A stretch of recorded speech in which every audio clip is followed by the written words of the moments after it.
After going on the road for the Big Ten opener, Ohio State back at home this week to face Iowa. That is Tim May, the 41-year vet. That's Andy Backstrom, me, Spencer Holbrook. It's Buckeyes versus Hawkeyes, the battle for the eyes. And we're going to talk about it because we just heard from Ryan Day, from Chip Kelly, from Jim Knowles, the whole gang in the Woody Hayes Athletic Center here. Tim, what'd you learn?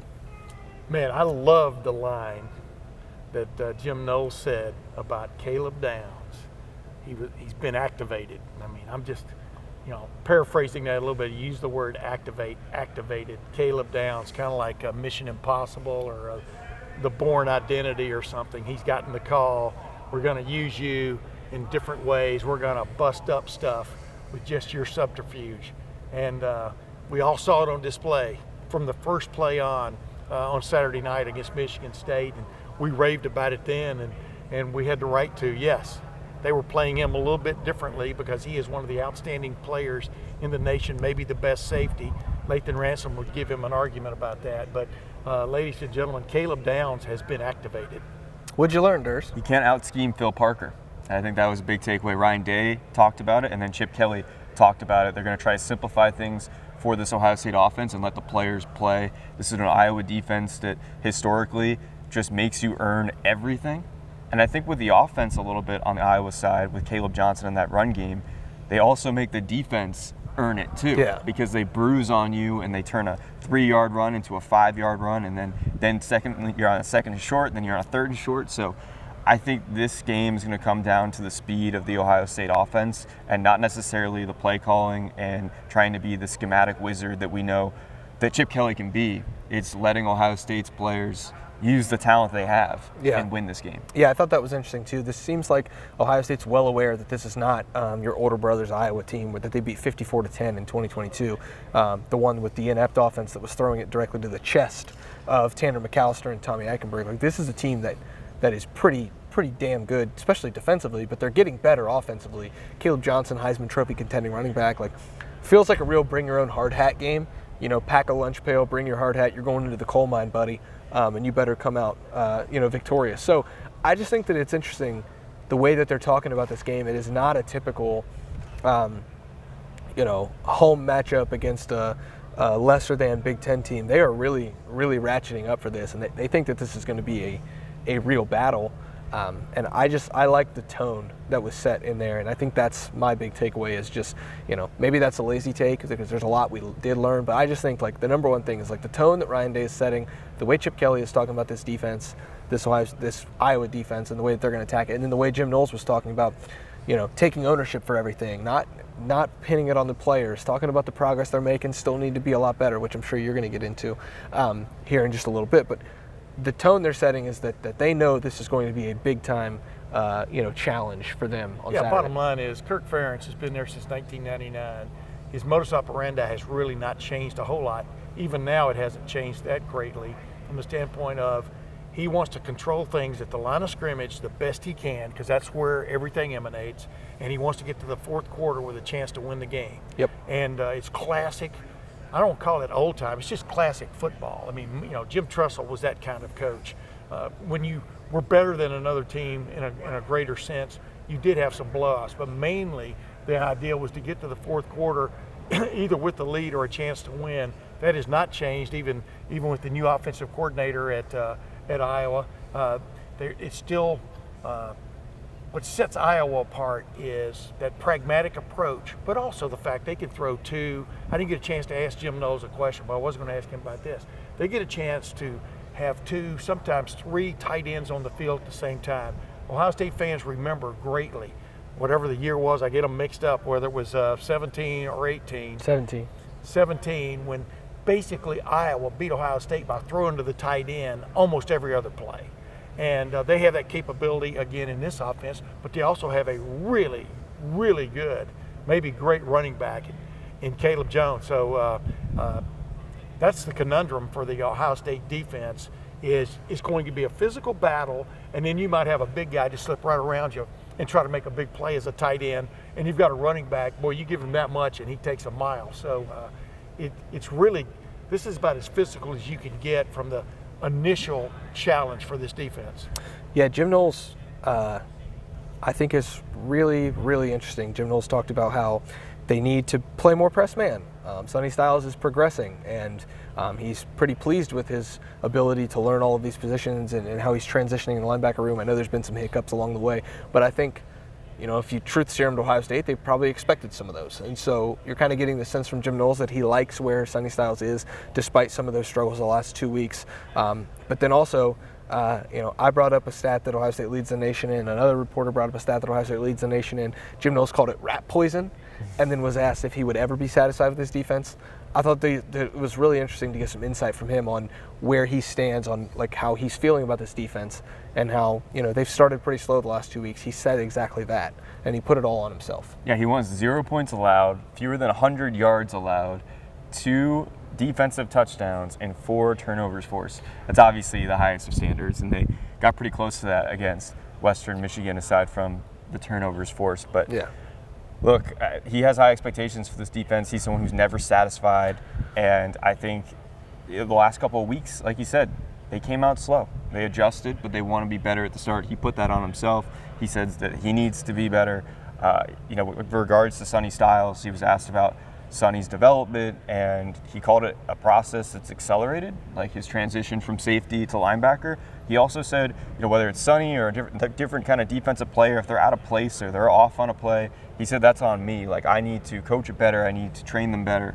So he took, like you said, a lot of ownership today, I felt like, in the press conference. Not that he doesn't do that normally, but I think that was kind of a message being sent that, he needs to be better. He wants to be better for this defense. Again, this is all in mind, keeping in mind that they've only given up, 27 points or something? Through 4 games. So, again, it's the nitpicky nature of it. But I think, maybe we could shift gears to the offense a little bit. A lot of talk about Will Howard, the quarterback position, and they seem to be pleased with his development, both Chip Kelly and Ryan Day. And I think that's partly why they were comfortable going for it on 4th down in those situations. They're getting more comfortable putting more and more on his plate, not only as a thrower, but also as a runner. Yeah, not only in those kind of situations is it imperative for the quarterback to recognize what's going on at the line of scrimmage as they get into that play. It's imperative for him to know who his hot route is from the standpoint of, are they trying to take that away? And number 3, final analysis, throw a strike. Yeah. That's where Will Howard, the other night I thought was really good. As Chip Kelly said, yeah, you'd like for him to go 100% when he throws the ball on, basically complete every pass you throw. But the pass to Emeka Egbuka, I still say, is an outcut can be a great throw. That was a great throw because only Emeka Egbuka could get it, and it gave him space to then make a play after the catch.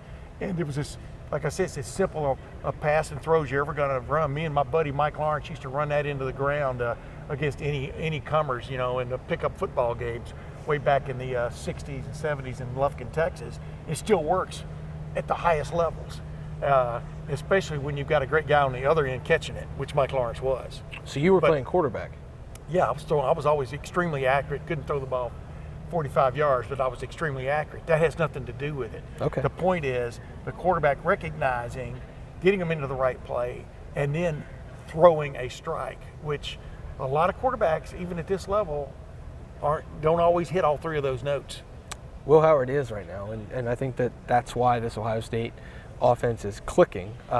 Chip Kelly said that if you try to double any of these guys, if you try to double everyone in the passing game, then that's going to be a penalty because you have too many guys on the field. No, it's not, because you could have 2 guys on all 5 eligible receivers and 1 guy rushing.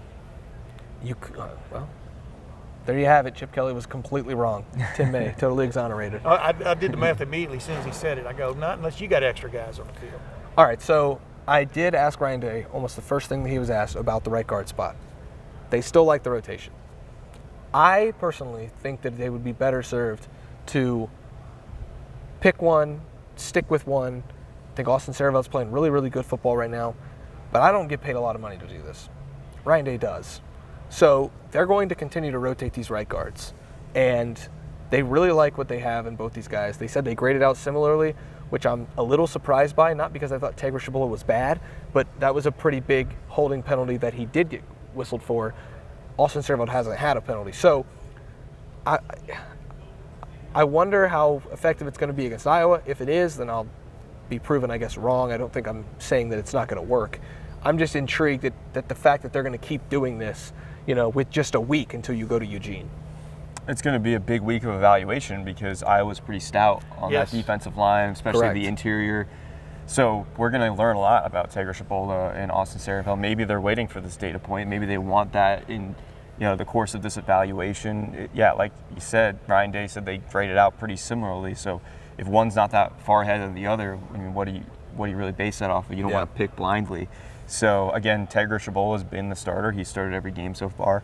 I think it's been really impressive how Austin Sarafel has just kind of dropped in and not really skipped a beat. I think that's hard. That's one thing I would like to ask going forward. Like, is that rare? And how hard is that to do for an offensive lineman? I'd imagine it's hard because you're coming in cold, just like, Devin Brown throwing that pass, right? You're not playing in the game. You have to drop in. So we'll learn a lot this week. I have no problem with them playing two guards. I mean, if they both deserve it, like Ryan Day is pointing out, they both deserve to play. Why not play them? You play multiple receivers, you play multiple running backs. They don't play multiple quarterbacks, obviously, for a reason. But the bottom line is, and then the backup quarterback gets in there and throws maybe the best pass of the whole night. In my opinion, Devin Brown to Jeremiah Smith, who made it look easy making a one-handed catch. That's where we are, ladies and gentlemen, in the course of football evolution.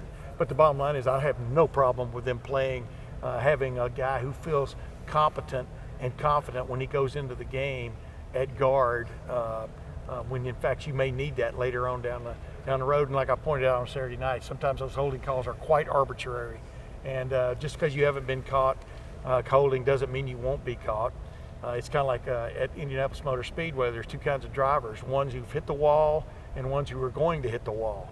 So that's where my take at that, because I think Tegra Shabola has done some very good things from what I've watched on video, except for this week when Peacock made it difficult. Yeah, well, we won't have to deal with that again this year.